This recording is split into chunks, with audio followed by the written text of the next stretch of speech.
Muy bien, continuamos con la clase. Se había cortado porque habíamos excedido el tiempo de los 40 minutos. A ver, ¿quedó claro la duda que tenían? ¿Se aclaró?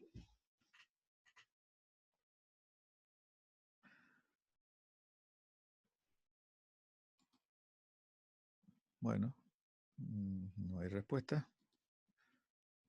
Supongo que está claro el tema. Seguimos adelante.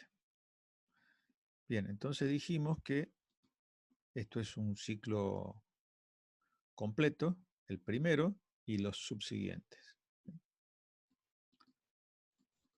Acá aclaramos cómo se resolvió el tema de la falta de papel. Y ahora vamos a realizar un ejercicio de aplicación.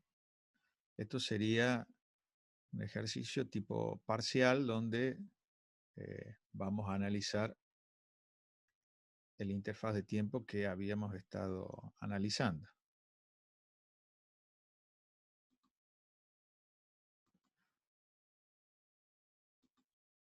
Vamos a ver, tenemos que salir de modo de presentación para que nos sirva el modo de edición. Bueno, fíjense, acá hay un ejercicio que nos dice el interfaz de tiempo IEEE 1284 en modo SPP que representa la primera transferencia de un carácter a una impresora en forma correcta. ¿Cuál de las siguientes gráficas es el correcto? Entonces vamos a tener varios gráficos y vamos a analizar qué está ocurriendo en cada uno de estos gráficos. Entonces, lo primero que tenemos que hacer, acuérdense, es realizar un escaneo en función del tiempo. ¿Qué está ocurriendo con las señales en función del tiempo? ¿Sí? Esto es lo que yo tengo que hacer visualmente para saber si esta interfaz está bien graficada o no. Lo primero que vemos es que en el eje vertical no están acomodadas las señales según las vimos inicialmente, pero eso no es importante porque no es relevante, la norma no lo especifica de ese modo. Lo que sí es relevante es cuál es la primera señal que va a actuar en el tiempo y cómo se van a ir ejecutando estas señales a medida que el tiempo transcurre. Entonces, lo que nosotros hacemos es un escaneo visual y verificamos que la primera señal que acá está actuando es la señal Select Printer y que efectivamente es la que tenía que actuar. Activa por alto, o sea que estaba inactiva, acá se activó durante un pulso, esa es la secuencia correcta. Luego había que inicializar los buffers, la señal init, que es activa por alto, o sea que está bien la gráfica, acá se activó. Luego de que ocurrió, fíjense, se seleccionó, se inicializó y a posteriori se puso a disposición en el bus de datos, empieza a estar a disposición desde este punto hasta este punto, va a estar disponible los datos en el bus de datos. Eso implica que yo en cualquiera de estos puntos tengo que tomar la señal de datos. Para eso lo que voy a hacer es utilizar la señal Strobe. La señal Strobe, fíjense, que es activa por bajo, lo cual implicaba que estaba en una señal en alto y aquí se activó porque se puso en bajo, lo cual nos da el intervalo de tiempo en el cual yo tengo que realizar la lectura de los datos. Y efectivamente, la lectura de datos se origina en este punto cuando la señal BICI se activa. Entonces, yo puse a disposición los datos en este punto, en el tiempo, luego validé la presencia de los datos y lo que le estoy diciendo a la impresora es vaya y lea los datos entre este punto y este punto en cualquier instante, pero tiene que estar dentro de este intervalo de tiempo. Y efectivamente así lo hizo la impresora, porque yo tengo acá la señal BICI que me dice, estoy imprimiendo, no me envíen más datos hasta tanto deje de imprimir. En este punto, la impresora deja de imprimir y avisa con este flanco descendente a su placa adaptadora de comunicación residente en el DCE. Esa placa es la que va a leer la caída de este pulso y se lo va a informar en este punto a través de la señal ACK, que es activa por bajo, por eso acá se activó por un flanco descendente, y envía un pulso que va del DC al DT, se lo envía al terminal avisándole que ya terminó de imprimir el carácter que envió. Por lo tanto, a partir de este punto, comienza un nuevo ciclo de envío y recepción e impresión de un carácter. Acuérdense que estos ciclos se realizan 75.000 veces por segundo. ¿Hasta aquí vamos bien?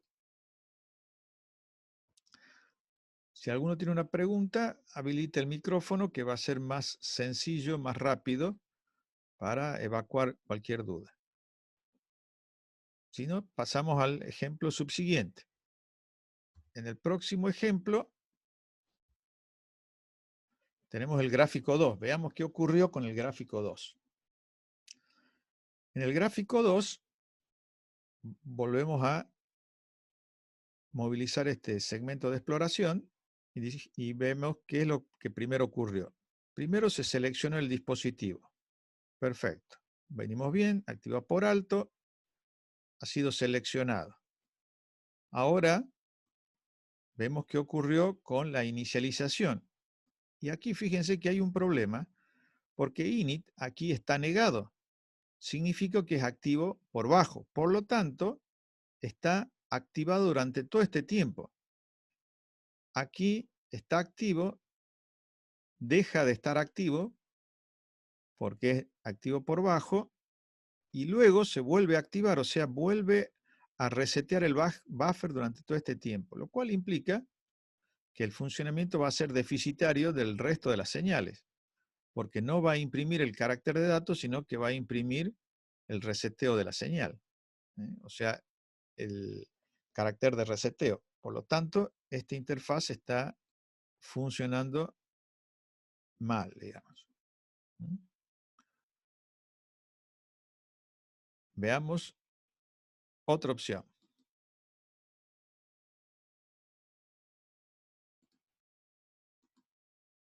Veamos el gráfico 3. Acá este es un gráfico. Lo que nos están preguntando es si este gráfico corresponde al envío del primer carácter a una impresora. Entonces veamos qué está haciendo este interfaz. Empezamos a correr la barra de exploración y lo primero que nos encontramos es con la señal Select Printer. Activa por alto. Hasta aquí vamos bien. Se activó por alto.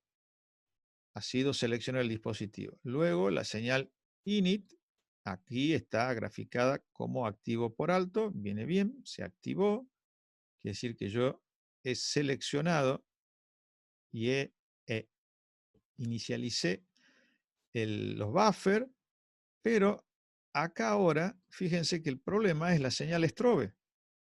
La señal strobe aquí está activa por alto, lo cual implica que está activa durante todo este proceso. Quiere decir que yo le estoy diciendo a la impresora vaya y lea el bus de datos en todo este intervalo. Por lo tanto, no estoy leyendo los datos. Es más, le voy a seguir diciendo que siga leyendo acá los datos. Quiere decir que esta interfaz de tiempo está mal. Nos está indicando no un ciclo óptimo de trabajo. Entonces, la respuesta sería que el gráfico que está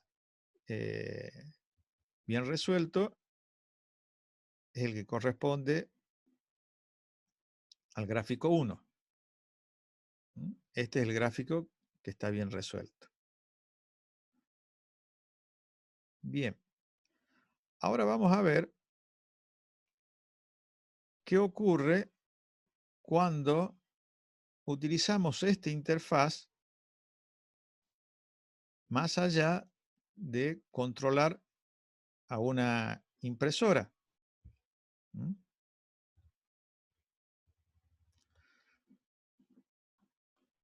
Entonces vamos a volver al punto, ya que vamos a trabajar con la presentación. Vamos a volver al punto de trabajo.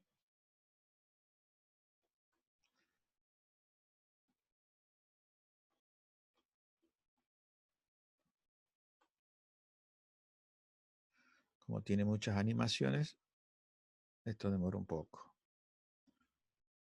Hemos salido de la vista, ahora estamos acá.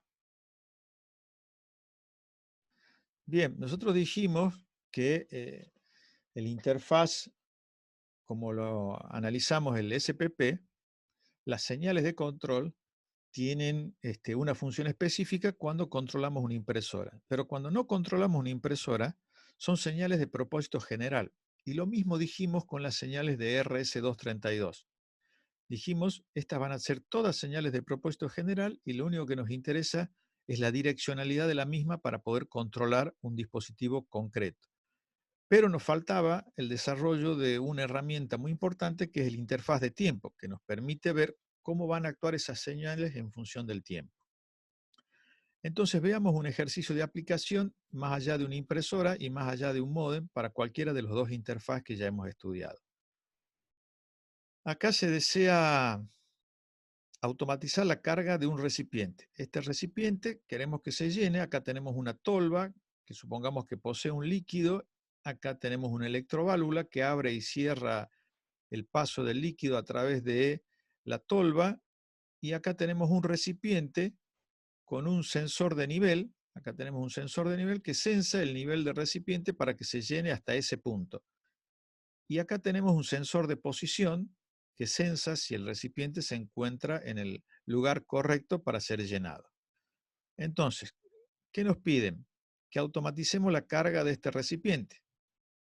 Entonces, tenemos que realizar primero la interfaz de tiempo de las señales involucradas y luego controlar por el puerto paralelo o puerto serie. Eso significa elegir cuáles van a ser las señales de control que nos van a permitir generar las acciones de control que vamos a diseñar a partir de establecer el interfaz de tiempo.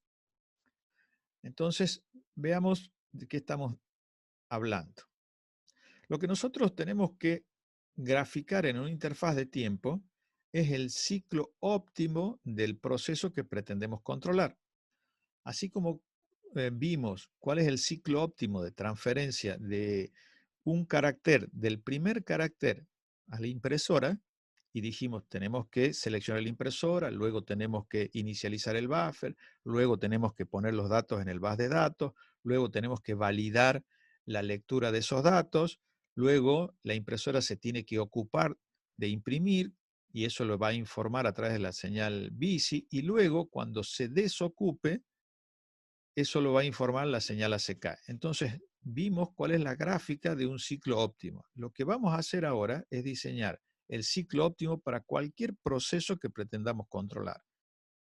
En este caso, lo que pretendemos controlar es un proceso muy sencillo donde tenemos una tolva que posee un líquido y ese líquido va a poder ser vertido sobre un recipiente a partir de abrir y cerrar una válvula, que en este caso va a ser una electroválvula, justamente para poder programar su apertura y cierre.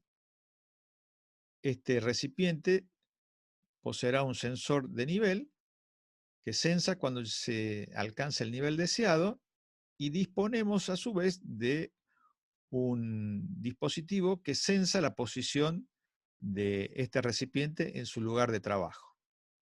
Entonces ahora nos vamos a la interfaz de tiempo.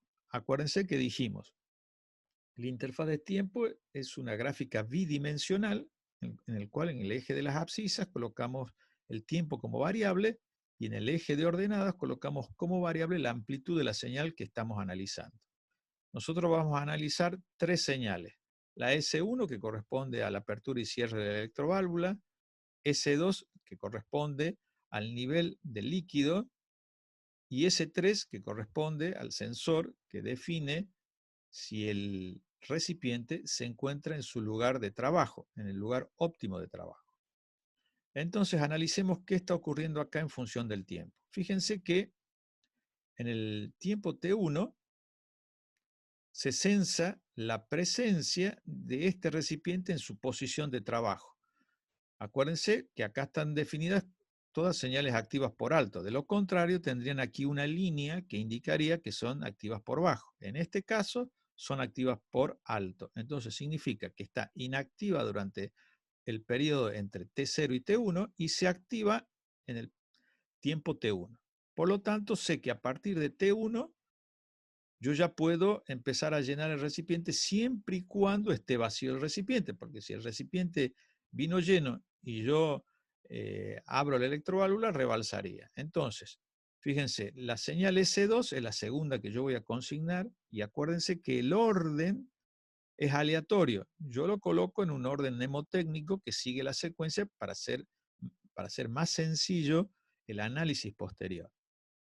Dicho esto, entonces vemos que el sensor S2, que es activo por alto, está inactivo porque evidentemente el envase no está lleno o por lo menos no está al nivel máximo. Entonces,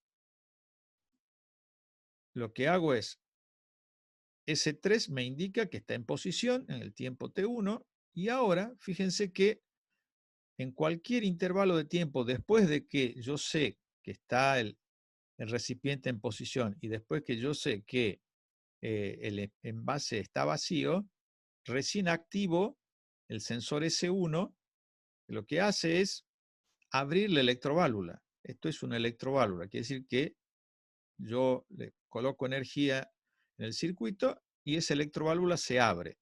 ¿Cuánto tiempo va a transcurrir hasta que llegue a este nivel? Bueno, va a depender del caudal de salida de la electroválvula y del volumen del recipiente.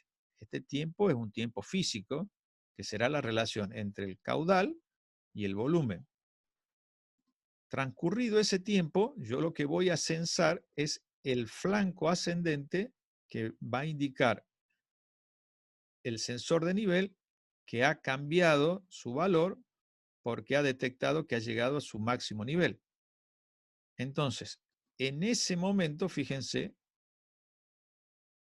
lo que voy a realizar es el cierre de la electroválvula, porque esta electroválvula se abrió colocando energía, yo dejo de hacer circular esa energía y se cierra la electroválvula. Por lo tanto, esto será el ciclo óptimo de trabajo de este recipiente. El objetivo era cargar el recipiente y que no rebalse. Con estas señales yo controlo que eso ocurra. Pero hasta aquí realicé la mitad del trabajo. Lo que me está faltando, acuérdense que me pedían que lo controle con alguno de los puertos de comunicación. ¿Sí? Acá Gonzalo me decía que estaba todo bien. Perfecto. Sigo adelante. Entonces, lo primero que tengo que hacer ahora es determinar qué señales de control voy a utilizar para realizar la transferencia de la información o para controlar este dispositivo, dicho más específicamente. Entonces, lo que yo sé es que las señales de control tienen una dirección, van de DT a DC o de DC a DT. Entonces, lo primero que yo debo analizar es si este dispositivo es un DT o es un DCE. Entonces, bueno, me anticipé a hacer el clic, pero la idea era que ustedes definan si esto era un DT o un DCE. Pero bueno, ya hice clic y la idea era determinar qué era un DCE. Y acuérdense, cuando hablamos de definiciones entre DT y DCE, las cartas que los libros de toma Leficio era saber que un DCE era el dispositivo al cual yo controlaba en cuanto a la transferencia de los datos. Y el DT es el dispositivo que controla esa transferencia de datos. En definitiva, acá yo lo único que estoy haciendo es utilizando señales de control, ¿eh?, para realizar un proceso. Entonces, todo este conjunto es lo que yo voy a denominar DCE. Por lo tanto, yo ahora lo que analizo es la dirección que debe tener cada una de estas señales. Entonces, comencemos por la señal S3. Acuérdense que la señal S3 lo que definía era si el recipiente estaba o no en su posición. Por lo tanto, el que informa esto es el DCE al DTE. Por lo tanto, esta señal tendrá la dirección DCE-DTE. Ahora veamos la señal S2. ¿S2 qué hace? Sensa el nivel del líquido. Por lo tanto, la señal deberá ir nuevamente desde el DCE al DTE. Ahora, fíjense que la señal S1 es la que abre o cierra la electroválvula. Y eso lo controlo yo desde el DTE en base a estas dos señales. Una vez que haya ocurrido esta secuencia, yo voy a poder activar o desactivar la señal S1. Por lo tanto, esa señal debe provenir del DTE hacia el DCE. Entonces, fíjense que yo ahora ya determiné las direcciones de las señales. Entonces, lo que debo hacer ahora es ir hacia el campo teórico que define las señales de control tanto en RS-232 como en Centronic, o en este caso IEEE 284 modo SPP, y, y elegir algunas de las señales que coincidan con estas direcciones. En términos cualitativos, en ingeniería en sistema, lo que a mí me interesa es que ustedes logren entender la lógica de control, porque después son ustedes, los ingenieros en sistemas, los que van a desarrollar mayoritariamente los drivers, que son estos software de aplicación sobre las placas adaptadoras de comunicación que programen a estas placas para que ejecuten las acciones que definirá algún ingeniero electrónico. Entonces, esta es una zona gris de trabajo en la cual el ingeniero electrónico puede programar estos drivers o lo pueden hacer los ingenieros en sistemas. Y si ustedes ahora les interesa mucho eh, generar aplicaciones para los teléfonos móviles, esos teléfonos móviles, esas aplicaciones van a manejar el hardware del teléfono móvil. Y ahora el teléfono móvil es una plataforma de trabajo porque tiene sensores como por ejemplo los acelerómetros que determinan si un este, eh, teléfono móvil se está moviendo o no, tienen magnetómetros que detectan la presencia de metales, tienen giróscopos que determinan los movimientos y la variación de velocidad. Por lo tanto, tiene una serie de elementos de sensado que los conforman en una gran plataforma o laboratorio de trabajo, y lo único que ustedes necesitan es programar a estas placas adaptadoras de comunicación y a estos sensores que ya poseen los teléfonos inteligentes.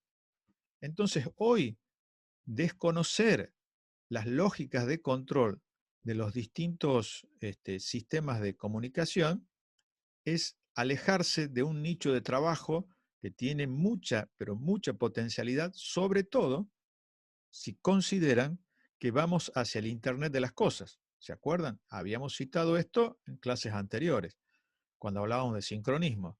5G e Internet de las cosas es lo que va a gobernar la transferencia de información de todo tipo ya actualmente en muchos países, y en Argentina esto muy pronto va a estar en vigencia. Entonces nos tenemos que preparar desde el punto de vista del conocimiento para adquirir el expertise necesario para poder interactuar con otras disciplinas del campo de la ingeniería. Por eso es muy apetecible que un ingeniero en sistema logre entender claramente en qué consisten las lógicas de control. Bien, dicho esto, fíjense que cuando nosotros transcribimos nuestras señales, S3, S2 y S1, las direccionalidades, ahora lo único que tengo que hacer es, respecto de los dos protocolos que estuvimos estudiando, ¿qué señal cumple con estos requisitos? Entonces hay varias señales, por lo tanto las respuestas pueden ser distintas. Una de las respuestas es, en RS232 necesito una señal que vaya de DC a DT. Una de estas señales puede ser Clear to Send. Luego necesito otra que vaya de DC a DT, que puede ser Dataset Ready. ¿eh? Luego necesito una señal que vaya de DT a DC, como puede ser Request to Send. También podría ser Data Terminal Ready.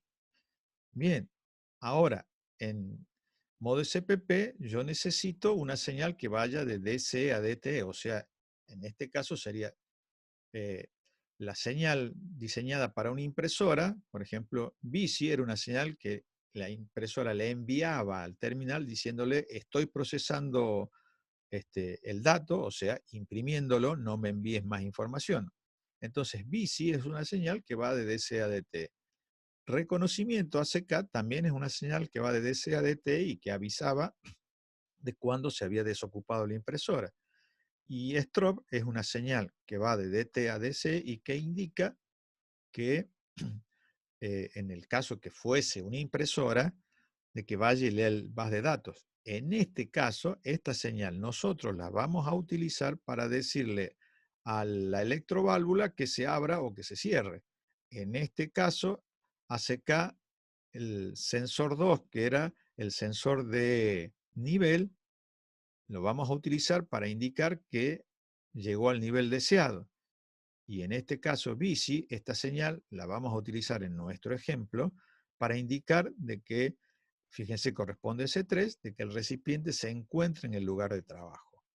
Entonces, aquí es donde vemos la relevancia que tiene considerar que las señales de control, mientras no estén aplicados al uso específico para el cual fue desarrollada la interfaz, sobre todo estos primeros interfaces, lo que se hace es usarlas de propósito general cuando son fuera de estos ámbitos.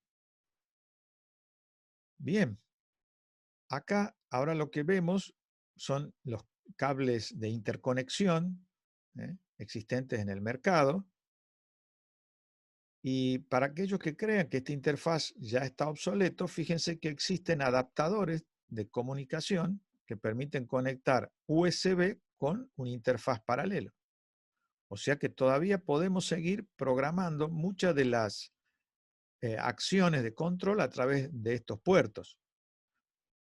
Ningún fabricante fabricaría interfaz vía USB si no existiese ya la posibilidad de trabajar con el puerto paralelo o si no tuviese algún tipo de ventajas el uso de este tipo de puertos a la hora de transmitir datos. Y cuando hablo de datos, en términos generales, ahora acuérdense de Internet de las cosas, y datos puede ser encender una lámpara en una situación remota y variarle la intensidad a esa lámpara. Y lo voy a hacer a partir de enviar códigos de control a través de los datos. Entonces, yo lo que quiero es que ustedes vean cuáles son las ventajas que poseen tener que o manejar o tener expertise respecto de la lógica de control de los dispositivos. ¿Hay alguna duda respecto de lo que vimos?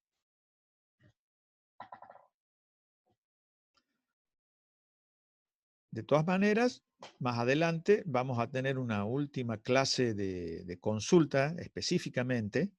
Cuando terminemos de ver los puertos, vamos a hacer una serie de ejercicios en forma retroactiva, de manera tal de que ustedes puedan procesar toda esta información, todo este contenido teórico, reverlos para en una clase de consulta final podamos sacarnos dudas más concretas, ya que ahora tienen que procesar toda esta información. ¿Hay alguna duda? Si no, damos por terminada la clase, a la espera de una confirmación, de un Clear to Send. Bien, aquí envían los Clear to Send. Sin dudas, todo acá. Perfecto, muchas gracias, estimados alumnos. Nos vamos a ver la clase subsiguiente. Estén atentos a leer siempre. Gracias, Nicolás, Agustín, Maxi, Facundo, que contestan. Estén atentos porque las clases a veces pueden subirse grabadas. Muy bien. Gracias, profe, dice Nicolás Joya. Gracias, profe, muy bien. Me alegra mucho de que les sirvan mis clases. Trato de ser lo más claro posible y de realizar presentaciones animadas respecto de los datos que están allí para que ustedes puedan ver más claramente. Estas clases son bastante complejas, es muy nuevo y novedoso para ustedes, por eso es que tienen que poner especial énfasis en leer la información y rever estas clases. Muy bien, nos vemos la clase que viene, que tengan muy buen día.